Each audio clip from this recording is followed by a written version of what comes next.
आपके financial market से related सारे टैक्स से रिलेटेड क्वेश्चंस के जवाब जानेंगे।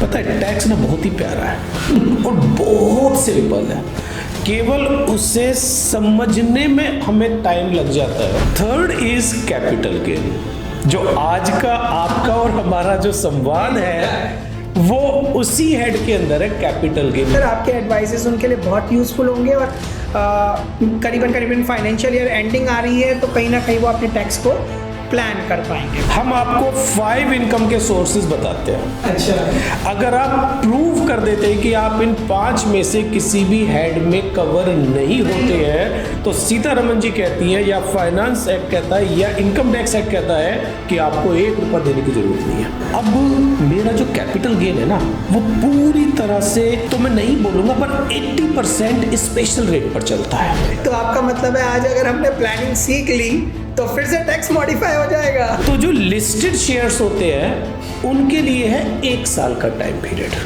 और जो अनलिस्टेड शेयर्स है अगर आप उनकी ट्रेडिंग करते हैं तो वो जाता है 2 साल के टाइम पीरियड। आपने स्टॉक्स तो ले ही रखे हैं, वो तो पड़े ही हैं बेचारे, उन्हें अगर हम प्लेज करके उस पर बिल्कुल सेफली 1%, 1.5%, 2% अगर चॉक आउट कर सकते हैं, so that is over and above the return of your normal STCG LTCG।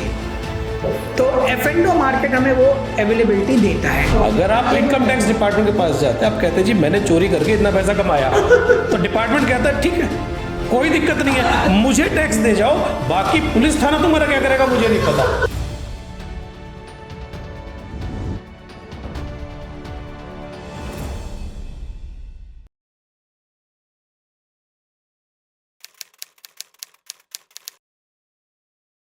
Hello friends, so it is said that money saved is money earned और कहीं ना कहीं tax is a form of expense. तो आज हमारे साथ जुड़े हुए हैं टैक्स एक्सपर्ट CA अनुपम पराशर जी, जो स्पेशलाइज करते हैं corporate tax, investigation and other related tax issues में।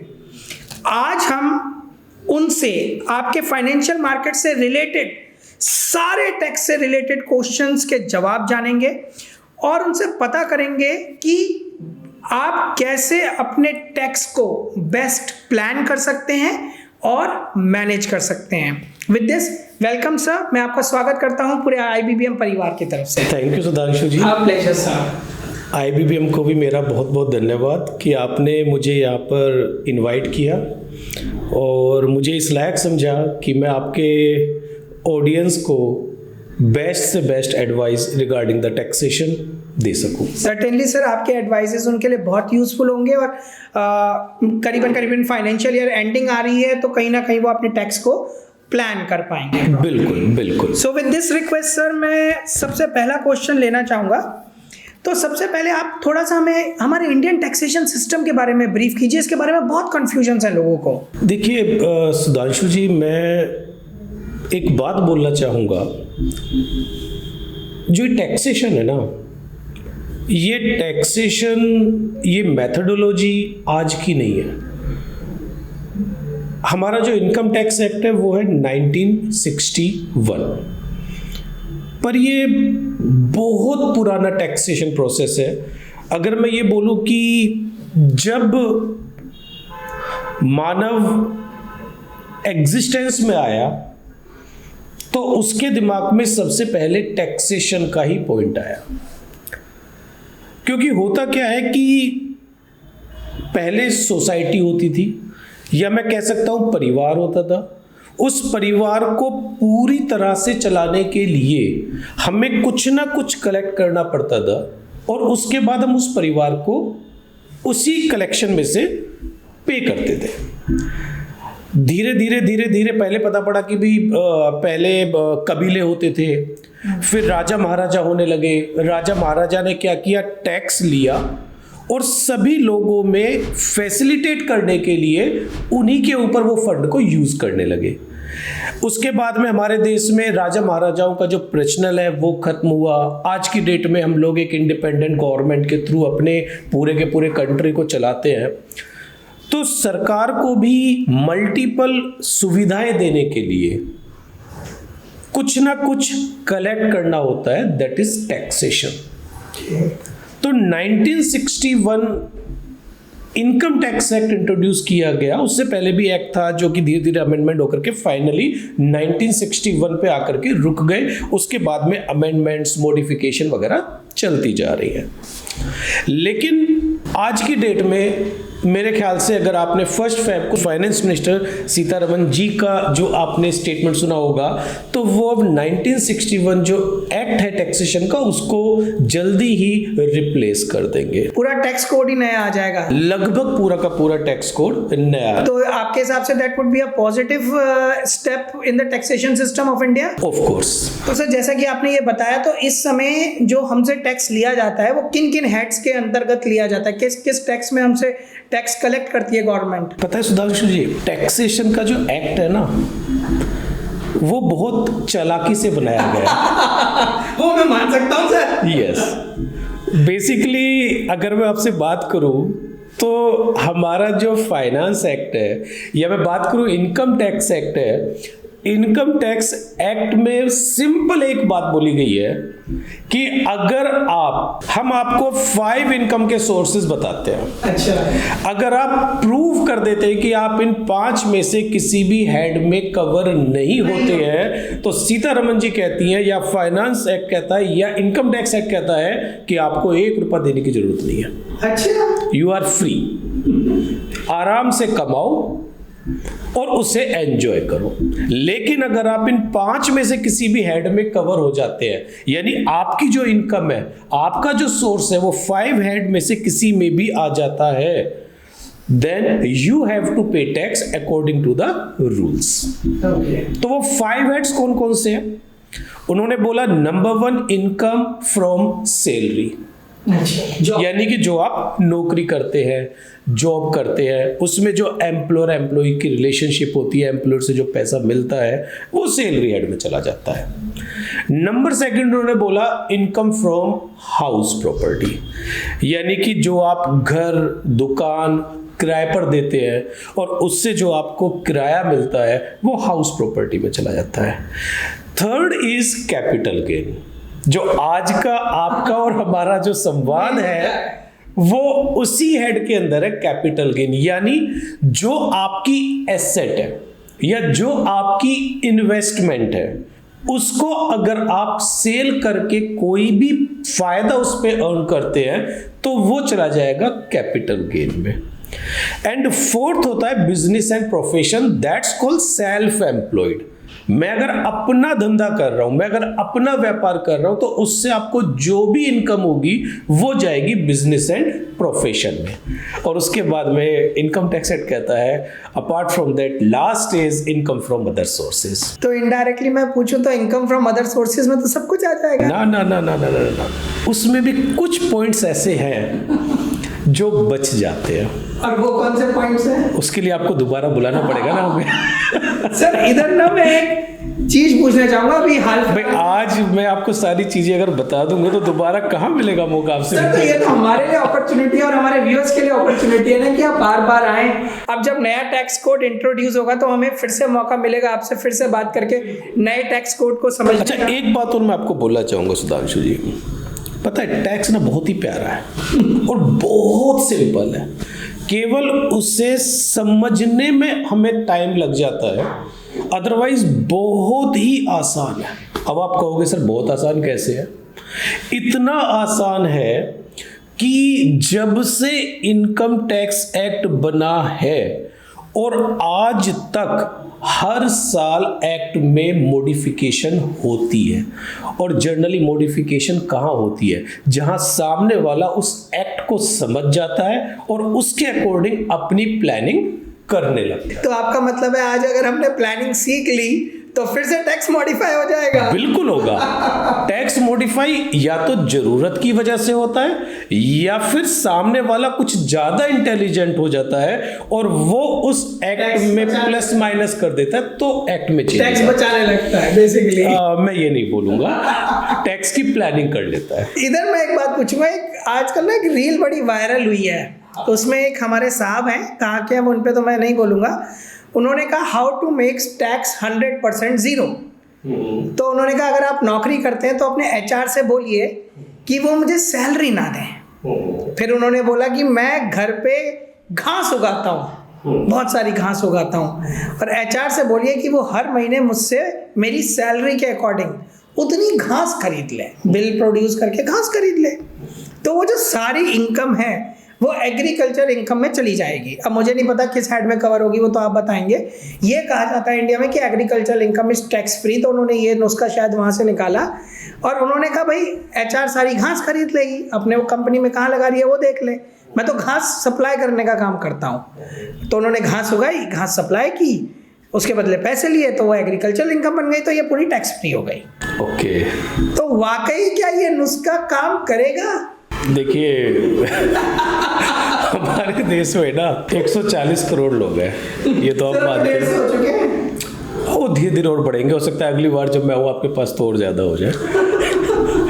तो 140 करोड़ लोगों को ना, अब जैसे कि मैं छोटा सा एग्जांपल लेता हूँ, हमारा जो बजट आया था उसमें किसी को कोई मतलब नहीं, उनको केवल एक बात याद रही, 12 लाख रुपए तक टैक्स नहीं देना। लेकिन उसके पीछे कितने इफ एंड बट है किसी को नहीं पता। सब क्या बोलते हैं जी, सीतारमन जी ने ना अब तो हमें 12 लाख रुपए तक का टैक्स देना ही नहीं है। और मैं कहता हूं कि अगर आप 7 लाख रुपए कमाते हो तो भी हो सकता है कि आपको टैक्स देना पड़ जाए। और मैं ये भी कहता हूं कि अगर आपने 12,50,000 रुपए कमा लिए तो आपको पूरे 12 लाख में अकॉर्डिंग टू स्लैब रेट भी टैक्स देना पड़ जाए, आपको वहां भी बेनिफिट नहीं मिलेगा। लेकिन हाँ, हम मानते हैं भी 140 करोड़ लोग हैं, वो केवल क्रक्स देखते हैं। अब मैं यहां पर आता हूं आपकी बात पर, जो लोग ये कहते हैं ना कि एग्रीकल्चर इनकम एग्जेम्प्ट है, वो उनकी गलत फहमी है। Okay. उसमें भी बहुत सारे परमुटेशन कॉम्बिनेशन लगे हुए हैं, नंबर 1। नंबर 2, अगर आपको एम्प्लॉयर से कोई भी बेनिफिट मिलता है तो वो सैलरी हेड में as per fair market value taxable हो जाता है। तो यानी ये नुस्खा फेल हो गया। ये नुस्खा वही है, जैसे मैं कोई कमेंट नहीं करूंगा। और वो इसे सैलरी हेड में ना ले जाकर बिजनेस एंड प्रोफेशन में दिखा दे तो भी टैक्स, और अदर सोर्सेज में प्योर एग्रीकल्चर दिखा दे तो भी tax, subject to multiple ifs and buts. Ifs and.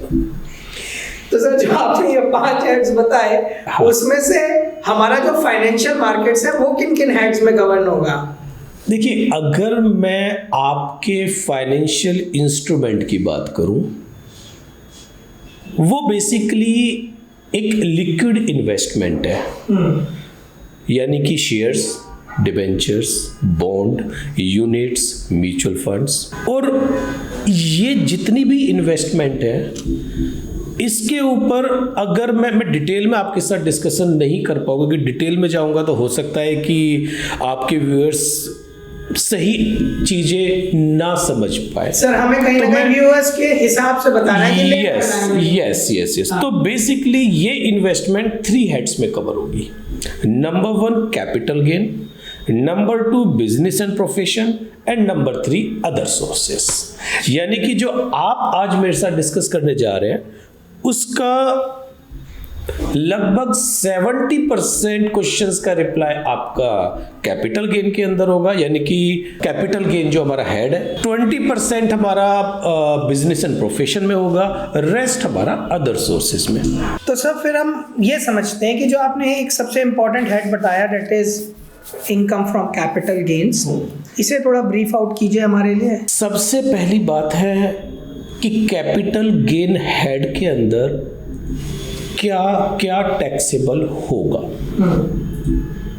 तो उसमें अगर मैं लेमन लैंग्वेज में बात करूं तो जितनी भी आपकी इन्वेस्टमेंट्स है, जितनी भी आपकी एसेट्स है, जितने भी आपके राइट्स हैं, उन सभी को अगर आप सेल करते हैं, उससे आपको जो भी बेनिफिट होगा वो कैपिटल गेन हेड में जाएगा। अच्छा, तो एसेट्स की डेफिनेशन क्या होगी? Assets include all. बहुत चला के इनकम टैक्स डिपार्टमेंट, फिर से बोलो, वो घुमा फिरा करके वो अपने आप को बचा करके चलता है। Assets include all, but does not include, वो कहता है इसमें ये कवर नहीं करेंगे हम। अच्छा, ये सब है लेकिन बस ये नहीं है। ये नहीं है। वो क्या है, जैसे कि आप व्यापार करते हैं, धंधा करते हैं, बिजनेस करते हैं, उसमें जो स्टॉक होता है वो कहते हैं वो एसेट नहीं मानेंगे। अच्छा, वो कहां से मान लोगे भाई, क्योंकि आपने उसे बिजनेस प्रोफेशन में डाल दिया। मतलब बेसिकली बेचना है आपने। यस, तो इस तरीके से उसने लगभग सभी चीजों को कवर कर दिया है कैपिटल एसेट के अंदर। अच्छा, यस। तो सर अब इसमें टैक्सेशन कैसे होगा? इसमें टैक्सेशन कैसे होगा, सबसे पहले ना हमें ये जानना जरूरी है कि क्या ये एसेट है। अच्छा, तो आंसर आता है यस। एवरीथिंग इज, क्योंकि सबसे पहले हमारे माइंड में आना चाहिए कि भी जिस चीज को मैं ट्रेड कर रहा हूं, सेल कर रहा हूं, क्या वो एसेट है? अगर आंसर आया यस, तो उसके बाद में आपका दूसरा क्वेश्चन होगा ये कितने टाइम से मेरे पास है। अच्छा, हो सकता है कि वो आपके पास में आपने अभी जल्दी में खरीदी हो, और हो सकता है आपने काफी पहले खरीदी हो। तो सर जल्दी और बाद इसका भी कोई इंपैक्ट पड़ता है? बिल्कुल पड़ता है। अगर आपने अभी जल्दी में वो एसेट परचेज करी है और उसको अगर आप सेल करते तो उस पे आपके ऊपर लगता है शॉर्ट टर्म कैपिटल गेन, जिसे हम एसटीसीजी बोलते हैं। यस। अच्छा सर, मतलब शॉर्ट टर्म कैपिटल गेन यानी कि एसेट भी दो तरह की होती है क्या? बिल्कुल, दो तरह की एसेट्स होती है। एक होती है शॉर्ट टर्म कैपिटल एसेट और एक होती है लॉन्ग टर्म कैपिटल एसेट। अच्छा, अब बात आती है जी शॉर्ट टर्म क्या होती है। शॉर्ट टर्म कहता है वो शॉर्ट टर्म होती है जो लॉन्ग टर्म नहीं होती है। यानी शॉर्ट टर्म कैपिटल गेन की हमारे पास कोई डेफिनेशन नहीं है। हाँ, अब लॉन्ग टर्म कैपिटल एसेट क्या होती है? अगर आपके पास में कोई एसेट 1 साल से ज्यादा रही है या 2 साल से ज्यादा रही है तो वो लॉन्ग टर्म कैपिटल एसेट हो जाएगी। अभी 1 साल 2 साल क्या हो गया? यस, बेसिकली ना एसेट्स को क्लासिफाई किया है 2 पार्ट्स में। जैसे अगर मैं आपसे बात करूं जो आपके फाइनेंशियल इंस्ट्रूमेंट्स है, जैसे कि शेयर्स है, शेयर्स को 12 मंथ्स यानी 1 साल के पीरियड में कवर किया गया है। अगर मैं शेयर्स में भी बात करूं, 2 तरीके के शेयर्स होते हैं। एक होते हैं लिस्टेड, जिसमें आईबीबीएम एक्सचेंज में जो ट्रेड हो रहे हैं, यस, जिसके बारे में आईबीबीएम एक्सपर्ट एडवाइस देता है। सर वो मैं मान सकता हूं। ठीक है, तो जो लिस्टेड शेयर्स होते हैं उनके लिए है 1 साल का टाइम पीरियड, और जो अनलिस्टेड शेयर्स है अगर आप उनकी ट्रेडिंग करते हैं तो वो जाता है 2 साल के टाइम पीरियड। तो हम इसे ऐसे समझें कि अगर कोई शेयर एक्सचेंज पे ट्रेड हो रहा है तो वो लॉन्ग टर्म कैपिटल एसेट में काउंट हो जाएगा अगर मैंने उसे 1 साल से ज्यादा रखा हुआ है। यस, लेकिन अगर वो डायरेक्ट मतलब एक्सचेंज पे ट्रेड नहीं हो रहा है, एक तरीके से ग्रे मार्केट या नॉर्मल मार्केट में अनलिस्टेड शेयर की तरह ट्रेड हो रहा है, तो 2 साल रखा 2 साल, तब वो काउंट किया जाएगा इस लॉन्ग टर्म कैपिटल एसेट। और अगर वो इन दोनों डेफिनेशंस में कवर्ड नहीं हो रहा तो वो शॉर्ट टर्म में चला गया, वो शॉर्ट टर्म हो गया। तो बेसिकली 1 साल से अगर मैंने किसी स्टॉक को 1 साल से कम पीरियड के लिए रखा तो वो शॉर्ट टर्म कैपिटल गेन का पार्ट बन गया। यानी कि अगर मैं बात करूं आज का जो हमारा मुद्दा है उसमें अगर मैं लिस्टेड शेयर्स की बात करूं तो वो 1 साल में कवर होगा। अगर मैं अनलिस्टेड शेयर्स की बात करूं तो वो 2 साल में कवर। और बाकी सब वही शॉर्ट टर्म में चला गया। काफी टेढ़ा हो गया सर। नहीं, मैं एक बार आप जो समझ लेंगे ना तो बहुत सिंपल है। मैं आपको बता देता हूँ भाई, एसेट्स को 2 पार्ट्स में, कैपिटल गेन क्या कहता है? अभी तो आपको लगा बहुत ज्यादा पता नहीं क्या क्या है। सिंपल, एसेट्स कितने तरह की होती है? एक शॉर्ट टर्म होती है, एक लॉन्ग टर्म होती है, सिंपल। तो सर अब अगर इसे ना क्वेश्चंस को थोड़ा सा मॉडिफाई करते हैं, मान लेते हैं कि कोई ऐसे पूछते हैं मतलब कि अगर कोई है जिसकी कोई और इनकम नहीं है, मतलब उसने कोई और इनकम नहीं कमाई और उसने सिर्फ स्टॉक ट्रेडिंग करके with in 1 financial year 15 lakh रुपए का प्रॉफिट कमा लिया। उसने बेसिकली जैसे आपने समझाया 1 फाइनेंशियल ईयर में काम किया, कोई और इनकम नहीं है उसकी, उसने स्टॉक ट्रेडिंग करके 15 लाख रुपए का प्रॉफिट कमाया, तो उस पे क्या टैक्स लगेगा? यानी कि आपके अकॉर्डिंग आप बोल रहे हैं कि उसने जो शेयर्स की ट्रेडिंग की है वो शॉर्ट टर्म कैपिटल एसेट है। आप कह सकते हैं भाई 1 साल से कम में ही मान लो मैं। ठीक है, अगर शॉर्ट टर्म कैपिटल एसेट है तो उस केस में बेसिकली मेरे को थोड़ा सा ना आपको बताना पड़ेगा, इसमें बैकग्राउंड पे जाना पड़ेगा, तभी आप इस क्वेश्चन का आंसर समझ पाएंगे। अब आपने मेरे से पूछा कि भाई टैक्सेशन के अंदर टैक्स लायबिलिटी रेट क्या है, कैसे है? अच्छा, देखिए बेसिकली अगर मैं आपसे बात करूं तो मैं अभी ना आपके साथ में बात कर रहा हूं जो 23 जुलाई 2024 को अमेंडमेंट्स आई थी, मैं उससे रिलेटेड, मैं अभी फर्स्ट फैब को लेकर के आपसे डिस्कशन नहीं कर रहा। फर्स्ट फैब 2025 से रिलेटेड डिस्कशन नहीं कर रहा, डिस्कशन नहीं कर रहा हूँ मैं। उसके बारे में अगर बोलूंगा तो देन आई विल एक्सप्लेन। तो बेसिकली हमारे यहाँ पर दो तरीके की रेट चलते हैं, एक स्लैब रेट और एक स्पेशल रेट। ओके, ये कुछ नया हो गया। हाँ, स्लैब रेट और special rate. Basically slab rate क्या होता है, जो आपने सुना है हमेशा कि भाई 3 लाख रुपए तक कोई टैक्स नहीं देना, इसके आगे इतना परसेंटेज टैक्स, 3 लाख से 7 लाख रुपए, फिर 7 लाख से 10 लाख रुपए, फिर 10 से 12, फिर 15, फिर उसके बाद इस तरीके से, जो कि अभी सीतारमन जी ने आपने सुना होगा 5, 10, 15, 20, 25, 30 इस तरीके की परसेंटेज, यानी कि जैसे जैसे आपकी इनकम बढ़ेगी वैसे वैसे आपकी टैक्स लायबिलिटी बढ़ेगी। That's called slab rate. एक होता है स्पेशल रेट, यानी कि इसका कोई इंपैक्ट नहीं पड़ेगा। अगर आप एक्स इनकम अर्न करोगे तो आपको स्पेशल टैक्स देना पड़ेगा, मतलब उसका हम स्लैब रेट में काउंट नहीं करेंगे। वो स्लैब रेट अलग हो गई। मैं भी आपको टैक्स सिस्टम बता रहा हूं। एक हो गया स्लैब रेट, एक हो गया फिक्स। भाई अगर 5% है तो 5 ही है, अच्छा। 15 है तो 15 है, 20 है तो 20 है, 30 है तो 30 है। अगर आपने चोरी करके पैसा कमाया तो 30% टैक्स दे जाओ, अच्छा। आपको स्लैब रेट का बेनिफिट नहीं मिलेगा। अगर आप इनकम टैक्स डिपार्टमेंट के पास जाते हैं, आप कहते हैं जी मैंने चोरी करके इतना पैसा कमाया, तो डिपार्टमेंट कहता है ठीक है, कोई दिक्कत नहीं है, मुझे टैक्स दे जाओ, बाकी पुलिस थाना तुम्हारा क्या करेगा मुझे नहीं पता, मेरा टैक्स मुझे दे दो आप। तो यानी आप मुझसे कह रहे हो कि अगर मैं चोरी करूं लेकिन टैक्स भर दूं तो कोई दिक्कत नहीं? नहीं, मैंने ये नहीं बोला। पुलिस अपना काम करेगी, इनकम टैक्स अपना काम करेगा। इनकम टैक्स करेगा, मैं तुझे तंग नहीं करूंगा। इनकम वो क्यों तंग करेगा, मेरे को तूने टैक्स दे दिया। बाकी जो तूने अगर 100 रुपए की चोरी करी है वो तो अधिकारी तुझसे 100 रुपए ले लेगा ना, यानी टैक्स तो डिपार्टमेंट फ्री आ गया, उसे क्या दिक्कत है? तो अब कुछ पुलिस रियायत देगी उस जगह कि टैक्स बढ़ दिया इसमें शराफत से? बिल्कुल नहीं। तो बेसिकली अगर मैं आपसे बात करूं, हम थे एक स्लैब रेट होता है, एक स्पेशल रेट होता है। यानी स्पेशल रेट हो गया, वो हो सकता है 5%, 10%, 15%, 20%। अब मेरा जो कैपिटल गेन है ना, वो पूरी तरह से तो मैं नहीं बोलूंगा, पर 80% स्पेशल रेट पर चलता है। यानी कि अगर आप शॉर्ट टर्म, मैं आपके क्वेश्चन पे आ रहा हूं, अगर आप short term capital gain earn कर रहे हैं via equity share that is listed in stock exchange, जी बिल्कुल, तो उस केस में आपके ऊपर special rate of tax applicable होगा, दैट इज 20%। ओके। मैं अब बात कर रहा हूं आपसे 23 जुलाई 2024 के बाद की जो अमेंडमेंट हुई है, ठीक है। यानी कितना टैक्स लगेगा? 20%। तो 15 लाख पे, जो मैंने अभी आपको बोला कि किसी की कोई और इनकम नहीं है और उसने 15 लाख रुपए कमाए। हाँ, अब मैं इस पे आता हूं। यानी कि अब 15 लाख रुपए कमाए हैं, उसकी टोटल इनकम ही 15 लाख रुपए, उसके अलावा उसकी कोई और इनकम है ही नहीं। तो उस केस में पता है, ये फिर बेचारा परेशान हो जाएगा, ये कहेगा कि भाई मैंने 15 लाख रुपए कमाया है, पर मुझसे पूरा बेनिफिट क्यों ले रहे हो? यहां पर तुमने 3 लाख का बेनिफिट भी तो दे रखा है स्लैब रेट में। 3 लाख तक कोई टैक्स नहीं भरना है। यस, ये 4 लाख तक कोई टैक्स नहीं बन रहा। तो भाई मुझे ये फायदा तो दे दो।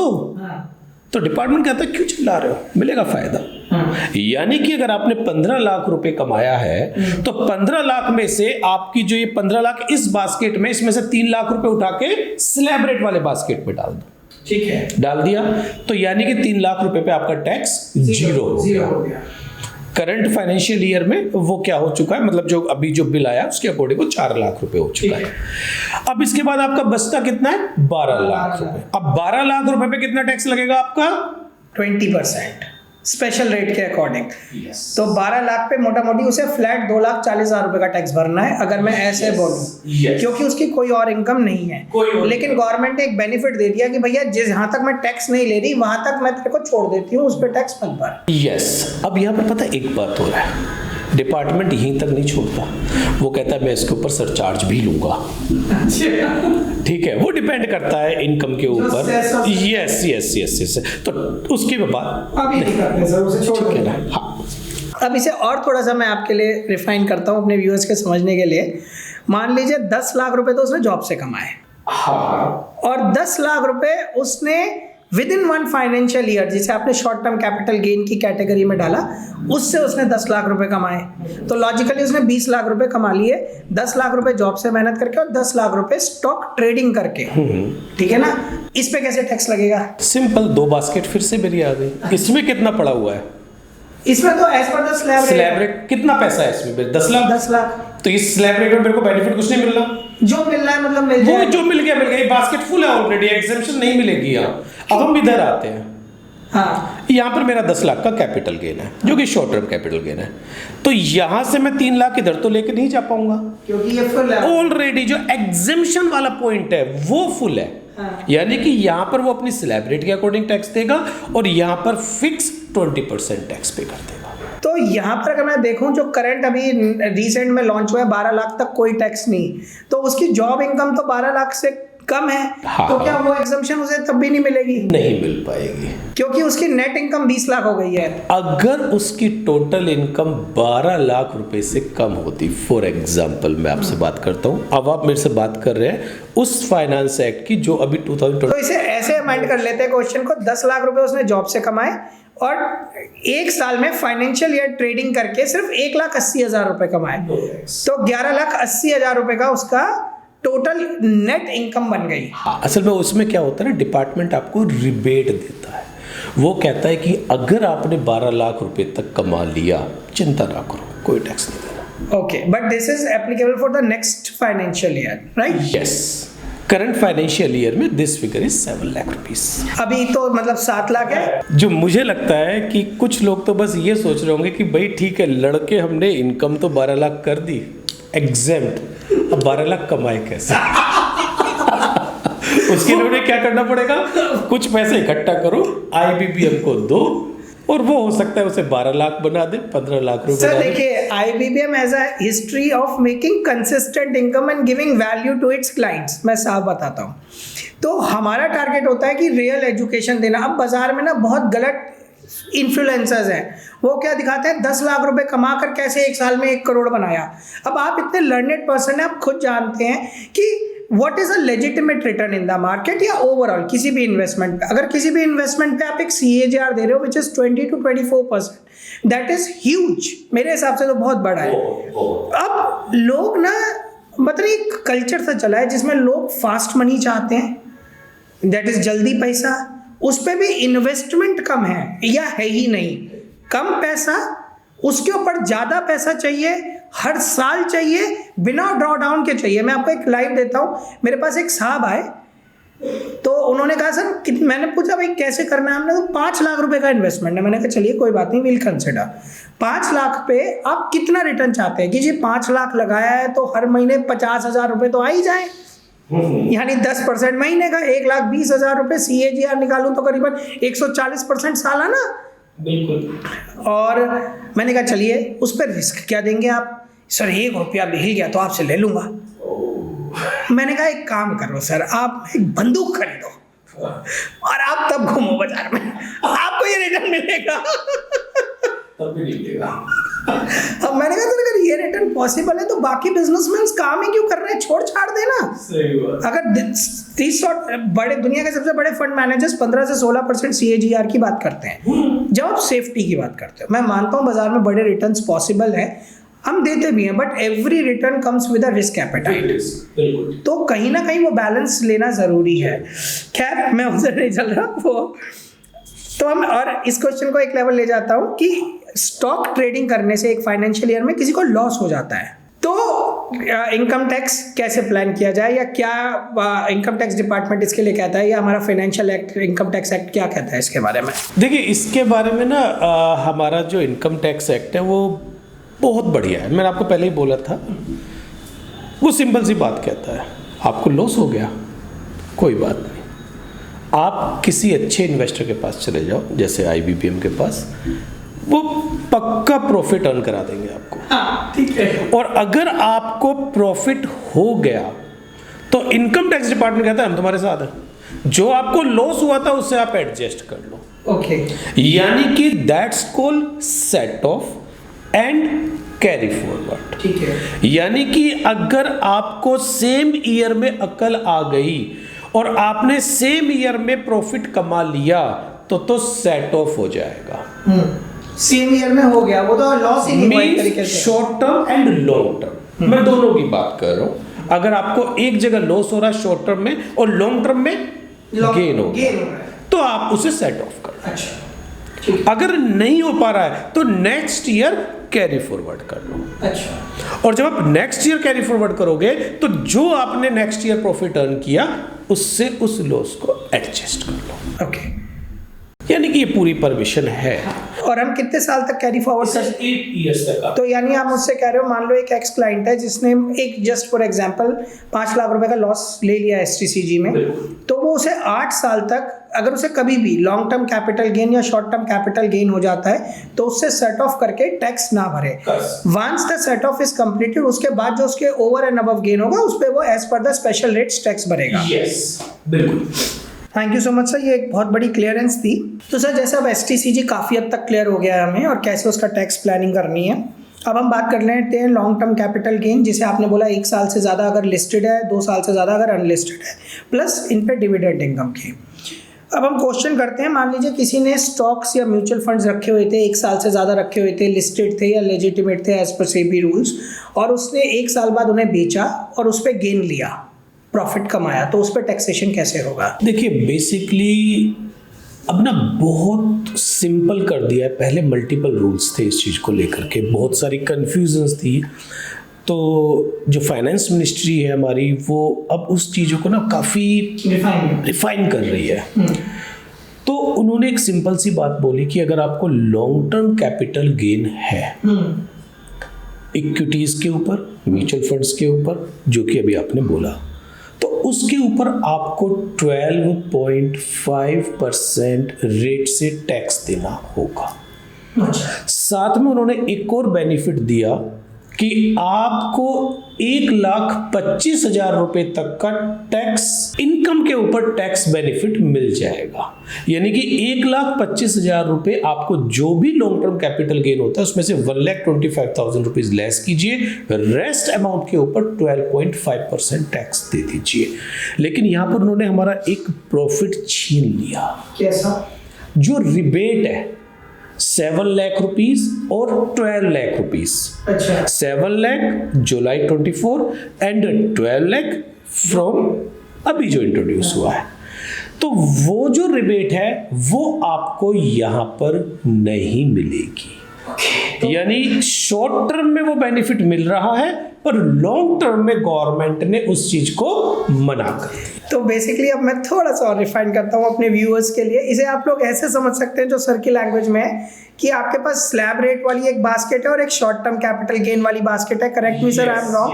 अगर आपने सिर्फ शॉर्ट टर्म कैपिटल गेन कमाया और कोई और इनकम नहीं है, तो जो स्लैब रेट में आपको टैक्स नहीं भरना, उधर तक की मेरे को रिबेट है और बैलेंस पे मैं टैक्स कर दूं। और अगर शॉर्ट टर्म कैपिटल गेन भी 12 लाख से नीचे हो गया तो कुछ नहीं भरना, subject to next financial year.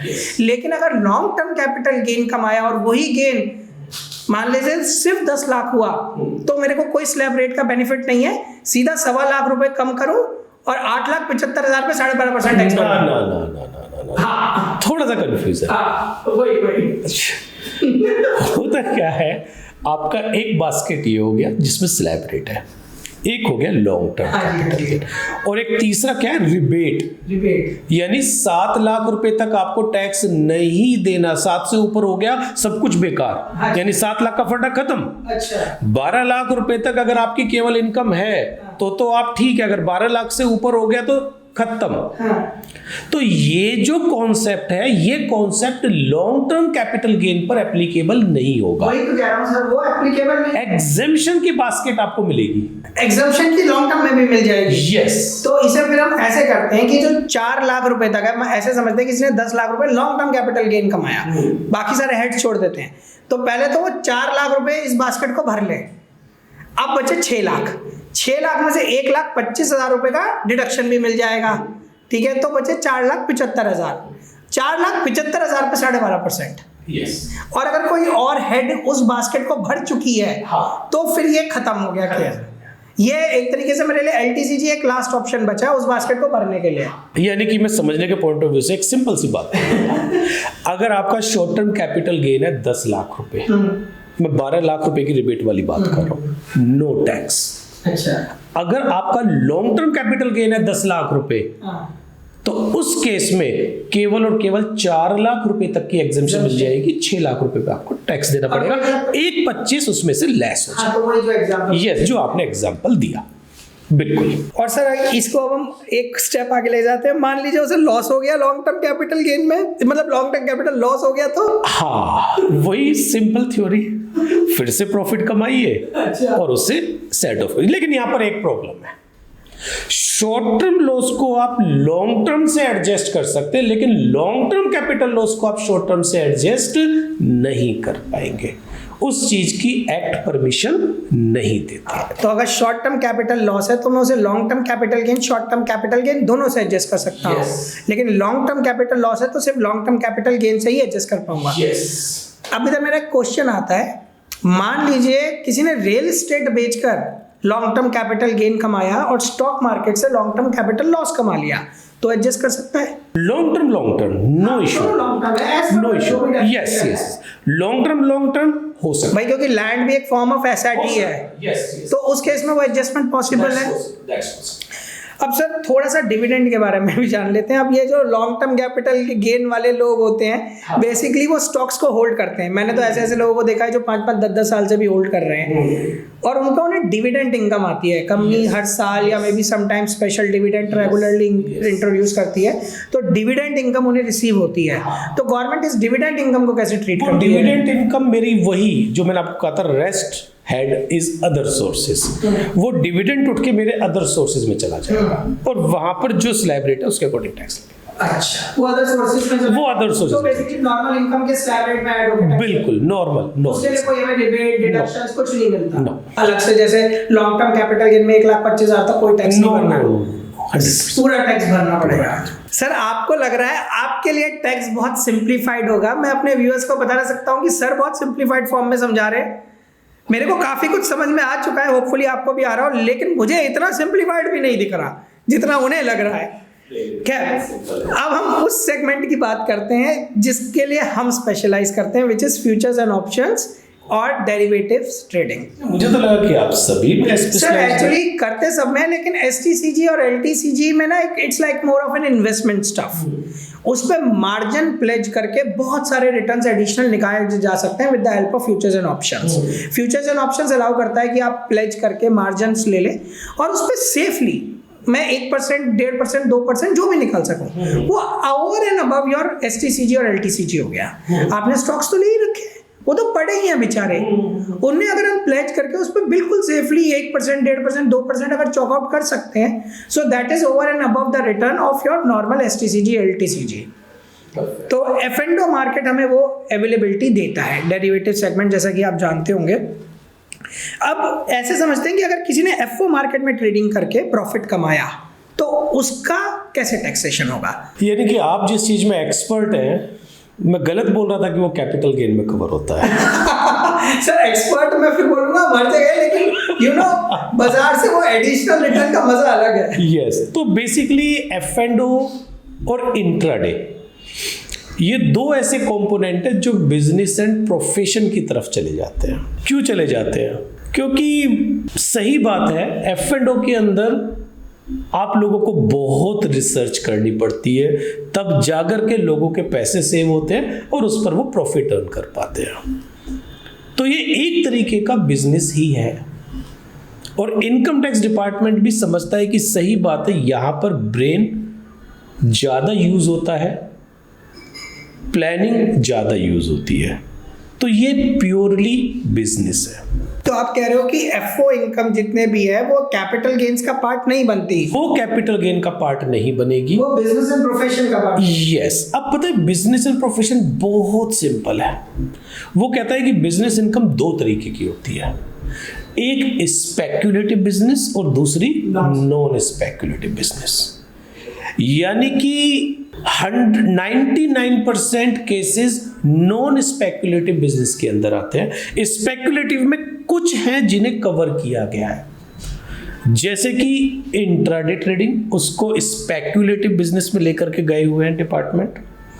दूसरा, इसके अंदर अगर आप हॉर्स रेस में पैसा लगाते हैं या किसी और चीज में पैसा लगाते हैं तो वो सारा का सारा आपका मतलब स्पेकुलेटिव बिजनेस में लग जाता है। इंट्रा इधर मैं एक बात थोड़ा सा पूछना चाहूंगा, इंट्राडे ट्रेडिंग स्पेकुलेटिव, ये मैंने जानबूझ के बोला क्योंकि ये आपके मतलब का पॉइंट है। सर मैंने शेयर खरीदा और मैंने बेच दिया, अब मैं वो इंट्राडे में बेचूं या 2 दिन बाद बेचूं या 4 दिन बाद बेचूं या 1 साल के अंदर, वो तो एसटीसीजी का ही पार्ट बनेगा ना। नहीं, देखिए इंट्राडे बेसिकली होता है जो with in a day cell purchase हो जाए विदाउट एनी फिजिकल डिलीवरी, क्योंकि जो एक दिन के अंदर अंदर जब आप सेल भी करते हो, उसी सौदे को उठाया और उसी सौदे को अगर आपने बेच दिया तो वो बेसिकली इंट्राडे में आ जाता है। तो आप मुझसे कह रहे हो कि इंट्राडे अगर मैं शेयर ट्रेडिंग कर रहा हूँ, सेम डे खरीदा सेम डे बेचा, तो वो एसटीसीजी का पार्ट नहीं बनेगा? वो एसटीसीजी का पार्ट नहीं तो बनेगा, ये बिजनेस एंड प्रोफेशन का पार्ट, और ये स्पेकुलेटिव भी माना जाएगा। ये स्पेकुलेटिव भी माना जाएगा। तो जो फ्यूचर एंड ऑप्शंस की हम ट्रेडिंग करते हैं वो स्पेकुलेटिव है? वो स्पेकुलेटिव नहीं है। तो आप मुझसे क्या कह रहे हो कि स्टॉक ट्रेडिंग अगर मैं इंट्राडे में कर रहा हूँ तो वो business and profession speculative income, speculative, और अगर मैं एफ&ओ ट्रेडिंग कर रहा हूँ तो वो बिजनेस एंड प्रोफेशन का इनकम बट नॉन स्पेकुलेटिव में चला गया। यस सर आपने तो पूरा फंडा ही हिला दिया कि इंट्राडे ट्रेडिंग अगर आप कर रहे हो स्टॉक्स में तो वो बन गई स्पेक्युलेटिव बिजनेस एंड प्रोफेशन। मुझे तो लगा कि आप इस चीज को सुन के बड़े खुश हो गए। सर खुश मैं तब होऊंगा जब आप थोड़ा टैक्स बचवाओगे। हाँ, अब आप हमें इस पे प्रकाश डालिए कि इन दोनों चीजों को कैसे हैंडल करना है। पता है, वैसे मुझे ये बात बोलनी नहीं चाहिए, पर यस, केवल बिजनेस एक ऐसी जगह है जहां पर आप अपने व्यापार से रिलेटेड सारे एक्सपेंसेस में बुक कर सकते हैं। ओके। वैसे समझदार को इशारा काफी है, पर सही शब्दों में आप व्यापार से रिलेटेड सारे के सारे खर्चे बुक कर सकते हैं। मैं एक छोटा सा एग्जांपल लेता हूं। आपने 1 करोड़ रुपए के शेयर्स को सेल किया, परचेज किया था 50 लाख रुपए में, आपको प्रॉफिट कितना हुआ? 50 लाख। कितना टैक्स देना पड़ेगा? As per long term, short term, fix rate. Fix rate है। वहीं दूसरी तरफ मैं बिजनेस एंड प्रोफेशन पे जाता हूं। अब यहां 1 करोड़ कमाने के लिए हो सकता है आपने 50 लाख रुपए कमाने के लिए हो सकता है आपने 5 एम्प्लॉय भी हायर किए हो सकता है आपने एक रूम भी रेंट पर लिया हो कि भाई एक साइलेंट, एक अच्छा एनवायरनमेंट होगा।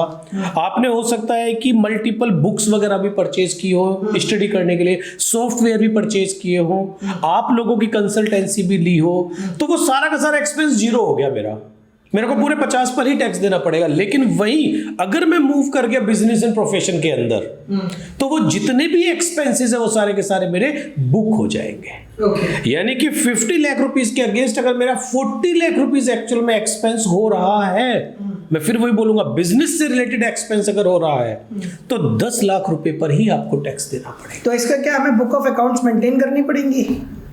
वो डिपेंड करेगा कि अगर आप एक अच्छा बिजनेस कर रहे हैं। अब अच्छे बिजनेस की क्या डेफिनेशन है वो अलग टॉपिक है। मतलब बड़ा वॉल्यूम, आप सिंपल बात है, बड़ा वॉल्यूम 10 करोड़ 15 करोड़ 20 करोड़ 25 को 50 अगर आप बड़ा वॉल्यूम ऑफ कर रहे हैं तो फिर बुक्स ऑफ अकाउंट मेंटेन भी करनी पड़ेगी, हम जैसे सीए की हेल्प भी लेनी पड़ेगी, हमसे उन्हें वेरीफाई भी कराना पड़ेगा। सर द ट्रुथ इज कि देखिए कहीं ना कहीं आपकी गाइडेंस से ना बहुत चीजें क्लियर हो जाती हैं एंड यहाँ पर हमारी गाइडेंस काम नहीं करेगी, we will be the auditor of that books.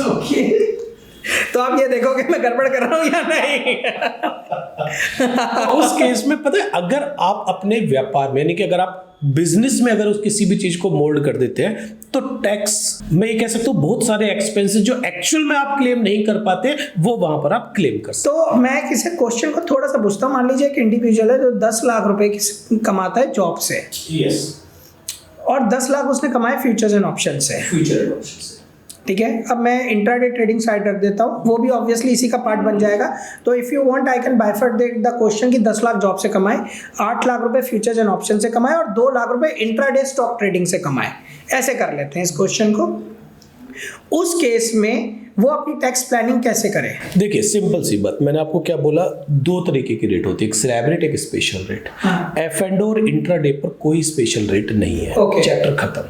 यानी सब कुछ कहाँ जाएगा? आपकी नॉर्मल, मतलब सारी इनकम एक जगह जुड़ जाएगी, एक बास्केट में पूरा का पूरा चलेगा। अब हम जैसे वो इंडिविजुअल है, कंपनी या कॉर्पोरेट या एलएलपी या कोई और फॉर्म नहीं है बिजनेस की, तो वो भी क्या अपने सारे खर्चे क्लेम कर सकता है सब्जेक्ट टू एफ एंड और इंट्राडे ट्रेडिंग के अगेंस्ट? यस, एफ एंड और इंट्राडे में वो एक्सपेंस अपने तो मान लीजिए उस 10 लाख को कमाने के लिए उसने एडवाइजरी सर्विसेज ली, जिसके लिए उसने बिल प्रोड्यूस किए या सब कुछ किया, खर्चे भी हुए, उसने कुछ लेट सपोज कोई कंप्यूटर भी लिया बहुत अच्छी लेवल का, सब कुछ लिया, तो वो सब भी वो खर्चे क्लेम कर सकता है? कंप्यूटर की बात अगर आप करेंगे तो उसका एक्सपेंस आप तभी क्लेम कर सकते हैं अगर आप proper books of account maintain कर रहे हैं। हाँ। क्योंकि वो कैपिटल नेचर का हो गया। अदरवाइज यस, आप एक्सपेंस क्लेम कर सकते हैं, कर सकते हैं। यस यस यस, वो ठीक है। ऑब्वियसली कहीं ना कहीं आपके सपोर्ट की, गाइडेंस की जरूरत पड़ेगी इन दैट। बेसिकली इंडिविजुअल भी कर सकता है। हाँ। तो अगर उसने 10 लाख रुपए कमाया, हम इसे समझते हैं 10 लाख रुपए जॉब से कमा लिए, और 10 लाख रुपए उसने बिजनेस एंड प्रोफेशन से चला गया,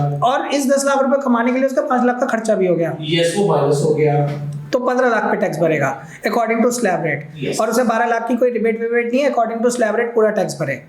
अगर दोनों को मिलाकर नहीं, अभी रिबेट आपने बीच में अचानक बोल दिया। रिबेट का बेनिफिट 4 लाख तक मिलेगा ना। रिबेट जो 12 लाख वाली है और जो 7 लाख वाली है, हाँ, वो यहाँ पर है नहीं है, लेकिन उसकी इनकम तो 12 लाख से ज्यादा चली गई ना। यस, इस वजह से मैंने बोला नहीं, इसलिए बोला। हाँ, यस, क्योंकि पता है हम कुछ ज्यादा सोचते हैं क्योंकि हमारे ना एक एक वर्ड की वैल्यू होती है। आपने कहा रिबेट नहीं मिलेगी तो मुझे लगा कि पूरा ही कॉन्सेप्ट खत्म है। नहीं, अब इस क्वेश्चन को ऐसे modify, as per amount, yes, ऐसे मॉडिफाई करते हैं। 10 लाख रुपए जॉब से कमाए, यस, 5 लाख रुपए बिजनेस एंड प्रोफेशन से कमाए, लेकिन बिजनेस एंड प्रोफेशन से कमाने के लिए उसने 4 लाख का खर्चा कर दिया, यस, तो अब लॉजिकली उसकी इनकम 11 लाख रह गई। 11 लाख रह गई, तो क्या 12 लाख पे जो रिबेट है वो मिलेगी उसे? यस, इस फाइनेंस बिल के ऑब्वियसली नेक्स्ट ईयर पिछले बार के हिसाब से 7 लाख। यस, तो फिर नहीं। हाँ, मतलब वो जो है उसी बैलेंस में चलेगा। Yes yes yes. सर, अब एक बड़ा इंपॉर्टेंट क्वेश्चन एफ एंड ओ को लेकर खास तौर पे, क्या इस टैक्स को प्लान मैनेज किया जा सकता है कुछ? देखिए, समझदार को इशारा काफी, और मैं आपके प्रीवियस क्वेश्चन में बता ही चुका हूँ। अब आप घुमा फिरा के जबरदस्ती मुझसे कुछ बुलवाना चाहते हैं तो वो मैं नहीं कर पाऊंगा। बट यस, बट ऑब्वियस, अगर आप धंधा करते हैं, व्यापार करते हैं, तो व्यापार से रिलेटेड, मैं बार बार बोल रहा हूँ, व्यापार से रिलेटेड जो भी एक्सपेंस है वह क्लेम कर सकते हैं। इस पे अब हम आगे चलते हैं, थोड़ा सा ना गवर्नमेंट बॉन्ड्स के बारे में बात कर लेते हैं। गवर्नमेंट बॉन्ड्स काफ़ी लोग इन्वेस्ट करते हैं, गिल्ट फंड्स जिन्हें हम बोलते हैं। इस पे हमें रेगुलर इंटरेस्ट मिलता है या वैल्यू इंक्रीज होती है, इनका टैक्सेशन कैसे कंसिडर करती है? बेसिकली होता क्या है, जो ये बॉन्ड्स वगैरह होते हैं ना, उस पर एक फिक्स इंटरेस्ट आपको मिलता है। तो कुछ ऐसे भी बॉन्ड होते हैं जिन्हें गवर्नमेंट ना स्पेसिफाई कर देती है कि भी ये एग्जेम्प्ट है। ओके, तो हाँ, टैक्स एग्जेम्प्टेड बॉन्ड, तो वो टैक्स एग्जेम्प्ट हो जाते हैं। अदरवाइज अगर मैं नॉर्मल बात करूं, तो अगर आपको fix rate of interest annually मिल रहा है, यानी कि मंथली मिल रहा है, टाइम टू टाइम, वो क्वार्टरली मिल रहा है, हाफ ईयरली मिल रहा है, एनुअली मिल रहा है, तो इंटरेस्ट कंपोनेंट आपका चला जाएगा अदर सोर्स। और अगर आप सपोज कीजिए वो क्यूमुलेटिव होते जा रहे हैं, मैच्योरिटी पे मिल रहा है एक तरीके से, मैच्योरिटी से पहले ही आपने किसी को उसे सेल कर दिया, अच्छा, हाँ, तो उस केस में वो आपका कैपिटल गेन का पार्ट बन जाता है। अच्छा, यस। और अगर मैंने उसे मैच्योरिटी पे रिडीम करवाया, मैंने बेचा नहीं किसी को, तो उस केस में कैपिटल गेन का पार्ट, तो भी कैपिटल गेन्स 2 पार्ट हो गए इसमें। अगर इंटरेस्ट कंपोनेंट तो मैं इंटरेस्ट में ले ही रहूंगा, मेरी बात समझिए। होता क्या है, इंटरेस्ट कंपोनेंट अगर ड्यू हो रहा है तो आपका टीडीएस डिडक्ट हो रहा होगा। मैंने ये वर्ड थोड़ा अजीब सा आपके सामने ले लिया कि गवर्नमेंट खुद उसके ऊपर टैक्स काटती है और आपके खाते में जमा कर देती है, टीडीएस, ठीक है। यानी कि अगर वो इंटरेस्ट को ड्यू कर रही है लेमन लैंग्वेज में, तो वो आपकी इंटरेस्ट इनकम हो गई, उस पर आपको अदर सोर्स में टैक्स लगेगा। और बॉन्ड अगर वो प्रीमियम पर मैच्योर कर देती है, तो जो डिफरेंस होता है वो आपका कैपिटल गेन में चला जाएगा। अब बेसिकली इसे अगर मैं थोड़ा सा और लेमन लैंग्वेज में लोगों के लिए, व्यूअर्स के लिए समझाऊं, तो मुझसे कह रहे हैं कि अगर हर साल तुम्हें पैसा मिल रहा है, प्रॉपर्ली तुम्हारे अकाउंट में क्रेडिट हो रहा है, तो वो अदर सोर्सेज पे टैक्सेबल हो जाएगा एज पर द रूल।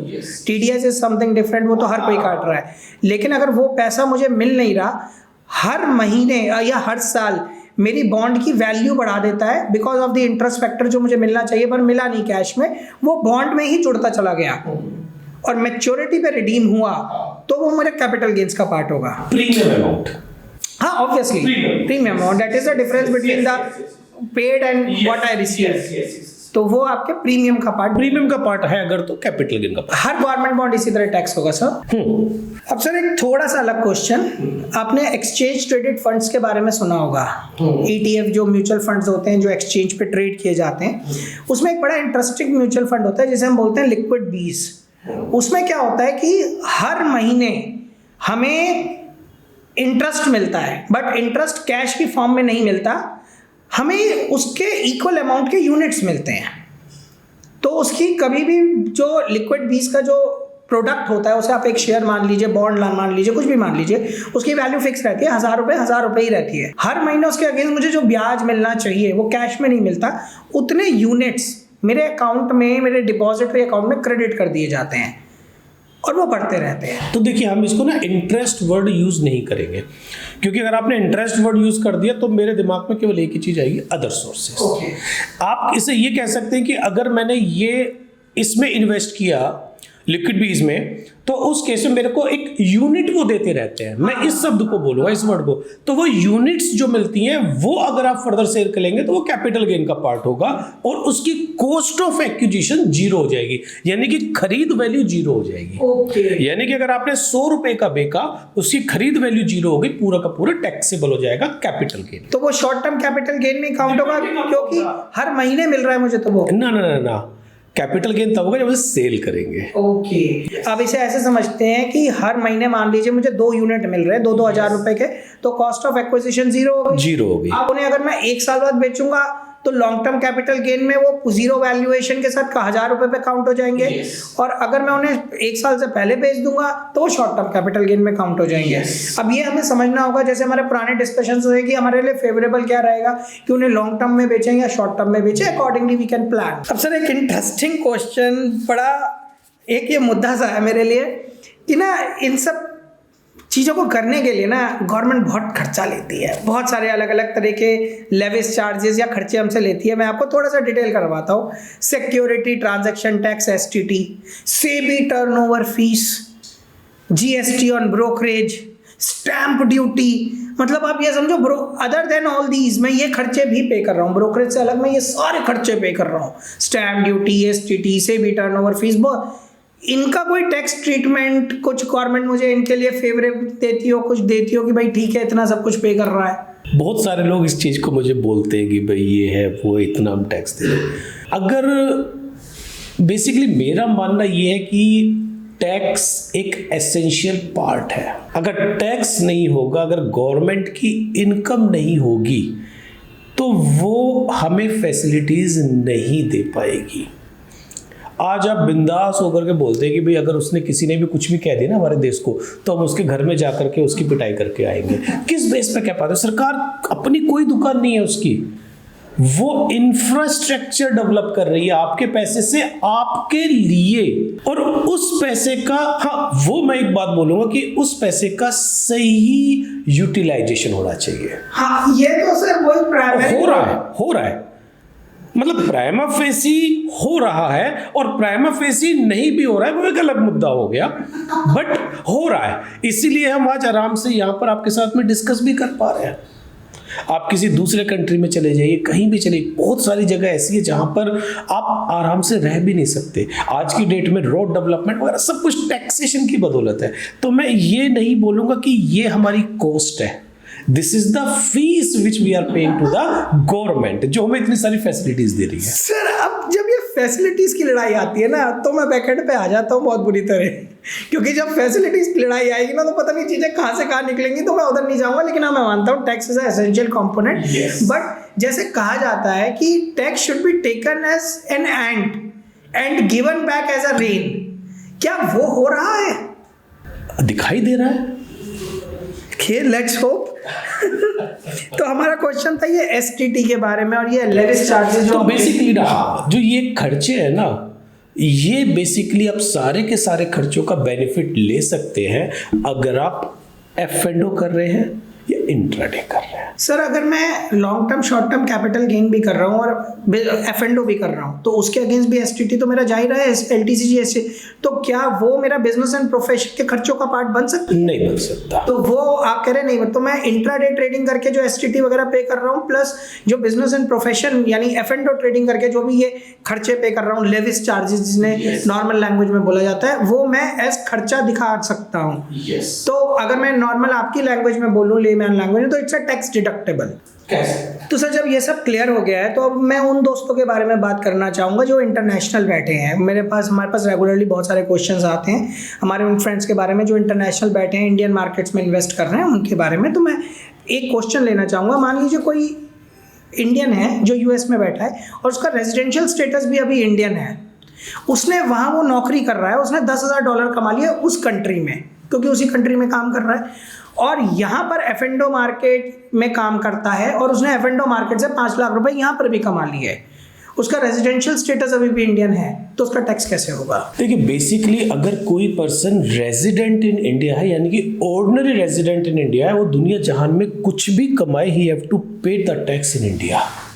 अच्छा, यस, भले ही वो इनकम वहां जनरेट कर रहा है वाया जॉब, वो इनकम कहीं भी जनरेट कर रहा हो। अब आप कहोगे कि सर वो यूएस में बैठा हुआ है, यूएस सरकार कहती है कि मुझे टैक्स दो, भारत सरकार आप कह रहे हो मुझे टैक्स दो, तो वो बंदा तो 50% वहां दे दे, 50% यहां दे दे, फिर वो कमाए क्यों? करेक्ट। तो इस चीज के लिए ना हमारे यहाँ पर डबल टैक्सेशन अवॉइडेंस एग्रीमेंट है। तो वो ये कहता है कि अगर आपने यूएस, वो डिपेंड करेगा एग्रीमेंट के ऊपर कि उस पर्टिकुलर इनकम पे कहाँ टैक्स देना है। मैं एग्जांपल लेता हूँ, अगर हमारी ट्रीटी के अकॉर्डिंग हमें अगर उस पर्टिकुलर इनकम पर यूएस में टैक्स देना है तो हमें जितना टैक्स हमने यूएस में दे दिया उतने अमाउंट की रिलैक्सेशन यहाँ पर मिल जाएगी, रेस्ट अमाउंट पर हमें टैक्स पे करना होगा। Okay, number 1। नंबर 2, बाकी वही है आपकी बास्केट, फिर वही चीज आ जाएगी। ओके, सेम रूल्स के साथ, same rules same provision in case of resident. और यही क्वेश्चन अगर वो रेजिडेंट नहीं रहा तो मान लीजिए वो एनआरआई हो, नॉन रेजिडेंट है, तो उस केस में उसने वहां पर जो भी कमाया उसका इंडिया से कोई लेना देना नहीं है, उसे इंडिया में 1 रुपया टैक्स नहीं देना। लेकिन उसने जो इंडिया के मार्केट से कमाया है, वो इंडिया से इनकम उसने एक्वायराइज की है, तो उन दैट पर्टिकुलर पोर्शन पर उसको इंडिया में टैक्स देना पड़ेगा। ओके, तो आप मुझसे कह रहे हो कि अगर इंडिया में कोई भी इनकम आ रही है, मतलब मान लेते हैं उसने 2 लाख रुपए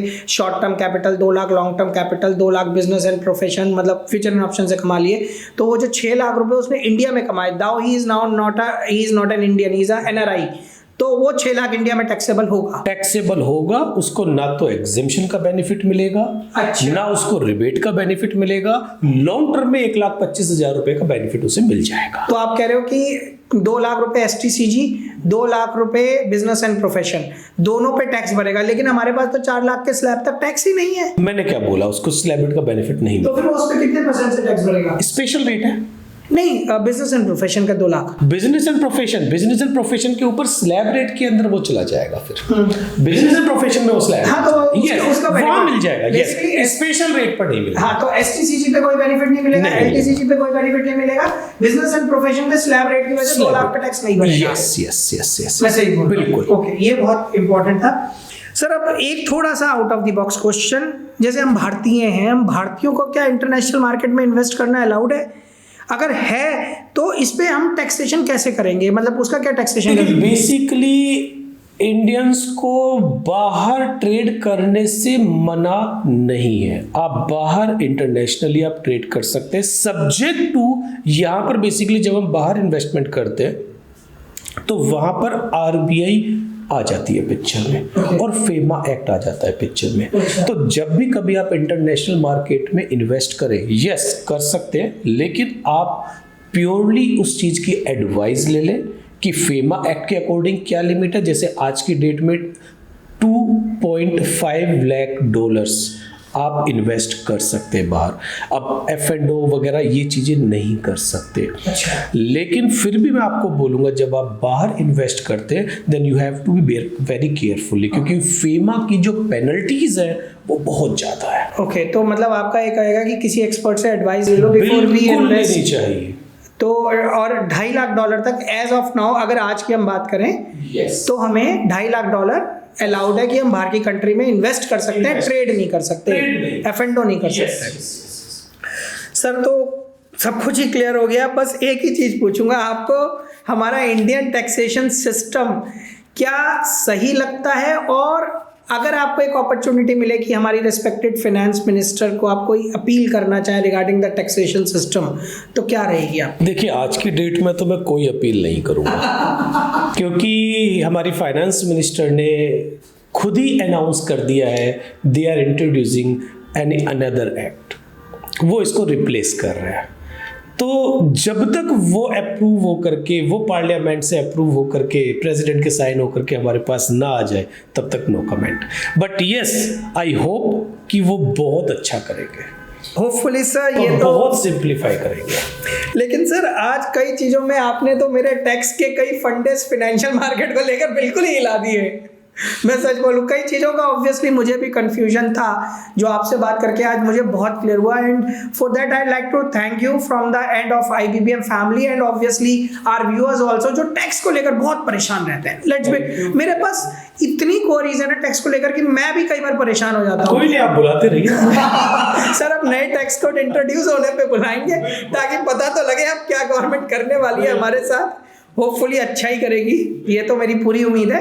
बाकी I would certainly like to thank you कि आपने हमें इतना प्रेशियस टाइम दिया, इतनी पेशेंटली हमारे क्वेश्चंस का आंसर किया, जो कहीं ना कहीं हमारे व्यूअर्स का था। इसके बाद हो सकता है वो अपनी tax planning at least for financial markets सही तरीके से कर पाएंगे। एंड इसके लिए thank you so much for your time. Thank you so much.